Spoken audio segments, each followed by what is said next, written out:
Hey, I'm Josh, and welcome to iFanboy Mini, the short form mini tidbit of a show where we will answer emails and questions and talk about the pick of the week or the shipping list or the possibilities are staggering. You can still get the full iFanboy show every Saturday at revision3.com. Today being the first episode, I thought we should make it timely, and you'll note that today is St. Patrick's Day, so of course we should talk about Irish comic book characters. There are not a lot of them. There are some Irish Americans. Matt Murdock comes to mind. He's got a lot of the Irish Catholic guilt. He has a lot of it. He's inconsolable. But I thought, let's stick to actual people from the land of Ire, right? Okay, so the first one that comes to mind for me is always going to be Cassidy from Preacher. Cassidy is a vampire, and he was born in Ireland in the early 20th century. He fought in the Irish Revolution, and then shortly after that, he was bit by a vampire, and he became one himself. And then he fled to America, where he was generally a bastard.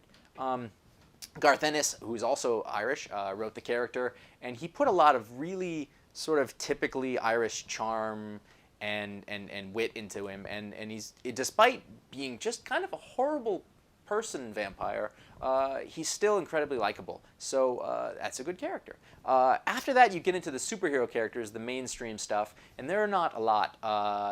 The first guy who comes to mind, and sort of the main one, is Banshee, or Sean Cassidy from the pages of the X-Men.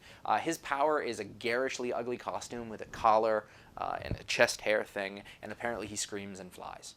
He's dead, though, so it doesn't really matter. But living on in his stead is his daughter Siren, or Teresa. She is in the pages of X Factor, and she's in a three-way sort of love triangle, and so she's a slut.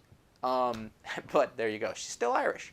After that, there's a few other characters. Hellstrike from Stormwatch, and then there's a guy named Shamrock, which I refuse to acknowledge Shamrock because that's just lazy. But there's also the gay ghost. Now, who's the gay ghost, you ask? He's not that kind of gay. He was in DC Comics in 1942. He first showed up. He was the Earl of Strathmere.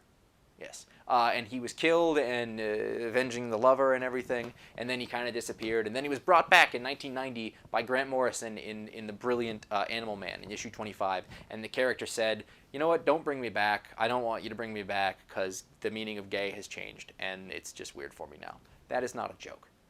Anyway, if you've got any other characters I missed or you have any questions, you can write to contact@ifanboy.com. You can go to ifanboy.com and check out all the content and discussion there, or you can go to revision3.com/ifanboy for links to more video shows and links to the forums, and it's just more fun than you can possibly handle. So thanks very much, and we'll see you tomorrow.